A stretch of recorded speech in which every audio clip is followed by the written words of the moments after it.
26শে April.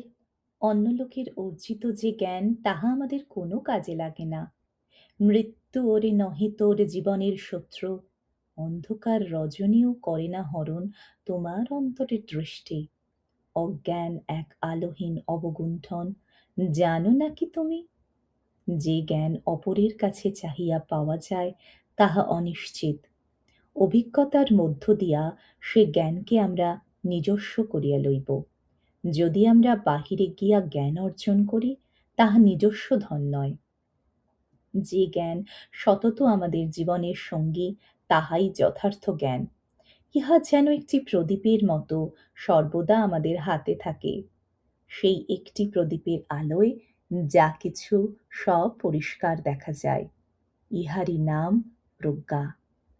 হে প্রভু, সর্বজ্ঞানের অধিকার আমার অন্তর্নিবাসী আত্মা, তোমার সঙ্গে নীরবে আলাপ করিব।